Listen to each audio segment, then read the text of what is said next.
یکی از خبرهای خیلی تلخی که دیروز منتشر شده بود حسن به سخنرانی آقای سید حسن نصرالله بود. دیروز اتفاق افتاده جمعه 12 آبان، فکر ساعت صبح خیلی زود این اتفاق افتاده، ولی خبرش ساعت 10 اینا منتشر شد. اونم که در استان گیلان منطقه لنگرود، من خیلی می‌دارم لنگرود، رایجان، رودسر و خیلی فامیلامون هم اونجا هستن. منطقه خوش آب و هواییه. در اونجا در یک مرکزی که مربوط به درمان افرادی که مشکل سوء مصرف مواد مخدر دارن، اونجا حالا علتش و اینا رو من می‌خوام توضیح بدم. یه سری عکس و ویدیو هم هست، اونا رو هم نشان بدم اینجا.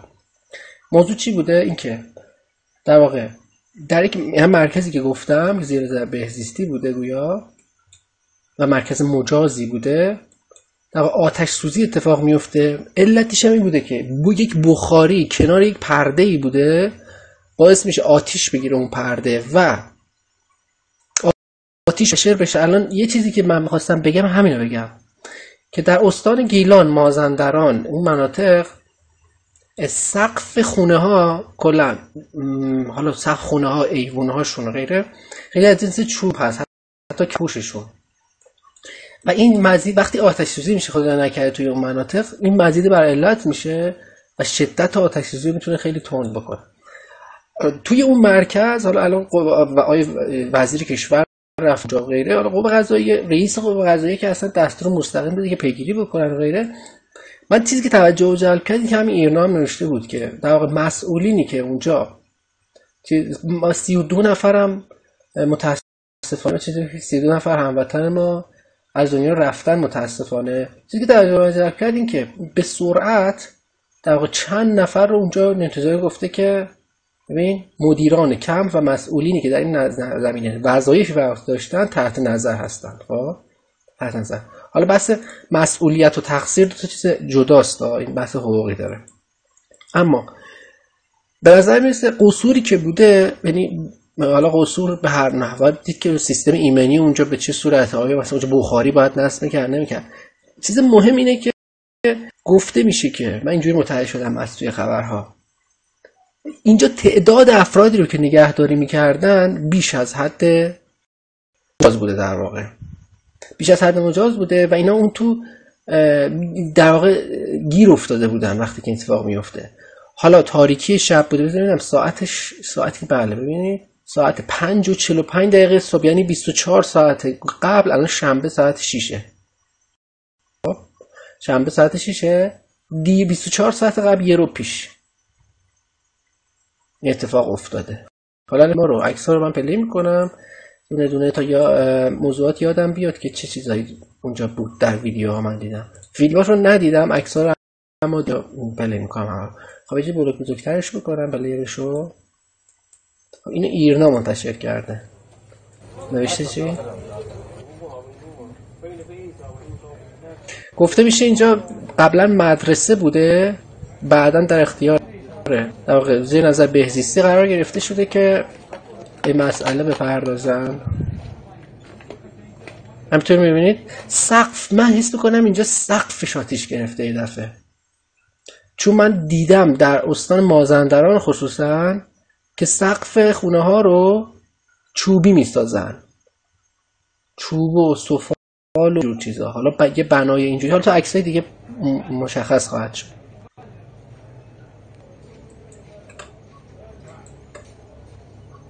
خب این فیلم زیاد چیز خاصی نداره. ببین این صحنه آتش سوزیه. این اتفاقا صبح خیلی زود بود. امیدوارم صدا برای شما باز خشخش پخش نشه.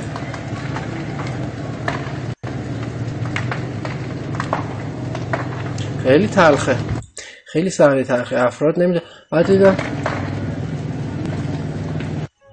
یه عکس خود کپسول آتش نشانی سوخته بود، توی تصاویر هست. من اینو کوچیکش بکنم چون افراد نظامی داخلش ممکنه باشن. بله خب این حالا جمع شدن مردم ببینن چه خبره. دیگه ساعت احتمالاً 10 و 11 صبح. خب عکس‌ها رو من دونه دونه پلی بکنم. این فیلم دیگه ای هست، اینا ایرنا منتشر کرده بود و هست چیه؟ تکراریه. اینو هم ایرنا گذاشته هم فرارو. اصلش هم مال فارس، اینجا تگش هست. خب این داخلش نشون میده. جعبه کمک‌های اولیه بود. خیلی بدشانسیه ها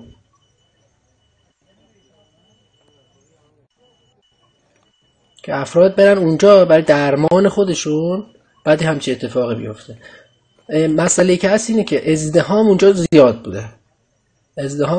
بوده و این اتفاق افتاده، باعث شده که ما متاسفانه تعداد زیادی از هموطنامون رو از دست بدیم. شما میگید اتوبوس، همین الان ذهنم رسید، اتوبوس چند نفر جا میگیرن؟ چی گفت؟ بابا با تلفن صحبت میکنیم. آها بخاری این بوده. آها این بخاری است، درسته؟ حالا باید دید بخاری مجاز اونجا نصب کردنش مثلا؟ آیا اینجا مثلا سیستم پکیج میتونسته داشته باشه؟ ابلاغیه مثلا بخشنامه داره نداره؟ بعد اینو آیا اگه زیر نظر بهزیستی بوده باشه، آیا یه جای رسمی دیگه، نسبتا رسمی، آیا مثلا اداره مثلا ایمنی و اینا نباید میرفته نگاه بکنه بگه آقای بخاری کنار مثلا پرده چرا گذاشتید؟ این بخاری است. پس علت حادثه اینه، پیریز برق. مخلصم زنده باش. من فکر میکنم همین سقف چیز اصلی که باعث حادثه شده سقف اونجاست. بله همچنین میبینید. من هم دنبال اینو ببینم اونجا تخت بوده یا چی، یا رو زمین میخوایدن.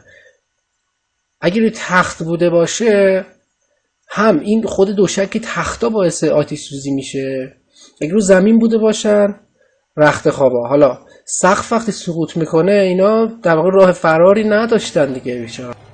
خدا رحمتشون بکنه، به خانواده‌هاشون صبر بده. ببینیم که نکته‌ای در این ویدیو من نمیبینم.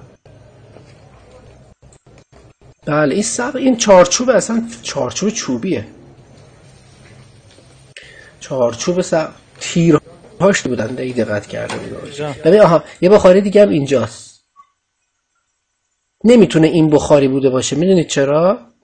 چون این کنارش پرده‌ای نیست، درسته؟ حالا کنار این بخاری چرا باید پرده باشه؟ پنجره‌ای نیست که. پس احتمالاً اون یکی بخاری بوده. ببینم ثانیه چند بود. من کاراگاه بازی دوباره در بیارم. احتمالاً بخاری عامل حادثه اون یکی بوده دیگه نیست. اینهاش این احتمالاً اینه، اون بخاری این قهوه‌ای بود و درسته. حالا به هر حال اگه خودتون رو خواستین نگاه کنید تو فارس و اینا هست، ببینید کدومش که آها سقفم بود. ببینم سقفش چجوریه. سلام مخلصم زنده باش. تو با یارو با تلفن کی صحبت میکنه؟ سرعتشو کم بیشتر کنیم، حوصله‌ام سر نره.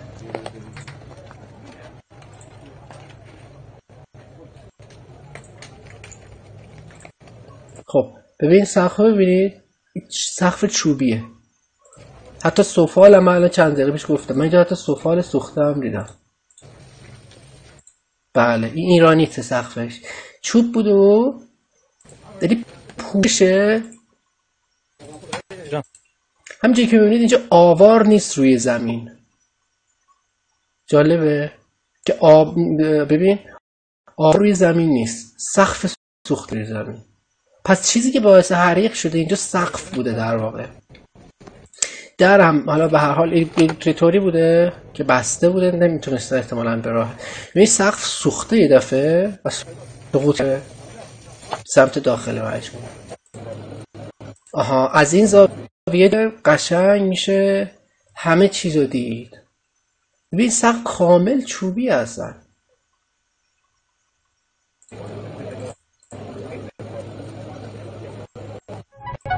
سقفش چوبی بود. بخاری هم من فکر میکنم این بخاری نبوده، اون یکی بوده باشه، چون این کنارش پرده نمیتونه باشه. چون دلیلی که نوشته بود، سایت نوشته بود، الان نشان میدم. نوشته بود علت، ببین اینجا تصویر بزرگش هم هست. الان زوم میکنیم میبینیم ببینیم چه چیز خاصی میشه درونش پیدا کرد. خب آیه اجایی گفتم ببینم. این 4 ستونای فلزی داره اما خب علت، ببین علت مشخصه، ساعت 11:30. ببین آتش گرفتن بخاری، سرایت آتش به پرده و نهایتا آتش کلی ساختمان. بله. بعد معاون سیاسی امنیتی و اجتماعی استانداری گیلان هم گفته که در واقع همچنین نگهداری بیش از حد ظرفیت مددجویان. اینم گفتم. خب ولی بریم عکس‌ها رو ببینیم. عکس‌ها رو کامل من اینجا گذاشتم. از توی عکس‌ها خیلی چیز جالب پیدا کرد. خب اینی که دیدی مال فارس بود، اینم مال فارس. آها بخاریه اینجاست. این کنار پرده نمیتونسته وجود داشته باشه به نظرم. اینم لوله گازه دیگه. پرده اینجا ممکنه اینجا پرده بوده باشه. حالا هرچی. بعدی چیه؟ این که از سید حسن نصرالله اینجا چیکار تو لبنان داره به سخنرانی گوش میکنه، عکسش اینجا سیف شده. و یه عکس جالب بود. این کانالی داره ایرنا، مال عکاسی خبریشونه. عکس کانال خبریش. این عکاسش ذوق هنری داره. ببینید این عکس در واقع یک فریم هنری بسته شده و یه معنایی داره انتقال میده. این جعبه کمک‌های اولیه که سوختن داروها داخلش. این بعدی چیه؟ اینم که خب مردم هستن، نشونش ندیم اصلا، لزومی ندارن. اینم دیدم یه ذوق هنری جالبی داشته. این عکاسش هنرمنده بنده که این گل هم که اینجا بوده، این گل نسوخته به نظر میاد، در امان بوده، بیرون از مجموعه. خب اینم که دیدیم. این چیه؟ این جالب بود. گفتم کپسول در واقع آتش نشانیه که سوخته. یعنی اینا اصلا فرصت نکردن از این فکرام استفاده بکنن. خیلی شرایط سختی بوده واقعا. خدا به خانواده هاشون صبر. چون ببین اینجا سقف، اینجا این ساختمون دیگه است به نظرم، چون تو ویدیو قبلی سقف خیلی تخریبش بیشتر بود. پس ممکنه بخاریا اصلا توی ساختمون بغلی آتش گرفته باشن، بعد منتقل شده به این. خب من دیگه تئوریم 100% شد که سقف اینجا در واقع آتش گرفته که آتش سوزی رو زیاد کرده.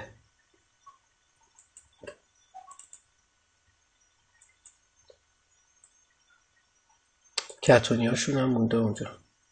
همچنین که این چوبایی که سوختن اینجا دادن در واقع جزئی از اسکلت ساختمون بودن. بله این ساختمون یه بخش دیگه شه فکر میکنم. یا همونه ولی اتاقش جدا، این بر جداست، این هم جداست. اینجا تازه اول صبح بوده باشه یا غروبه، نه از امروز غروب احتمال. خب اینم که آقای وحیدی و اینا رفتن اونجا، خودش رفته اونجا وزیر که ببینه موضوع چی بوده، که اگه دستوری کاری لازمه اونجا انجام. وسطی تا استاندار گیلانه، یکیش هم لابد ابو وزیر. خب این خبر تلخی بود، من گفتم اینجا بشه پردازیم.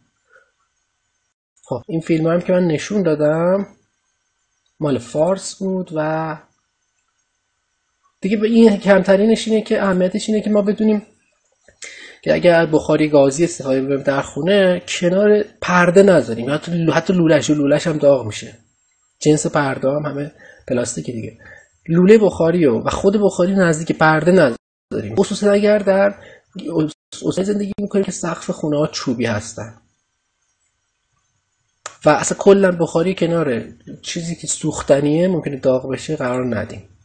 این نکته آموزشی ویدیو اول برای اینکه ما آرزو میکنم برای خانواده این افراد، هموطنای ما که از دنیا رفتن، خدا بهشون صبر بده، روحشون هم شاد.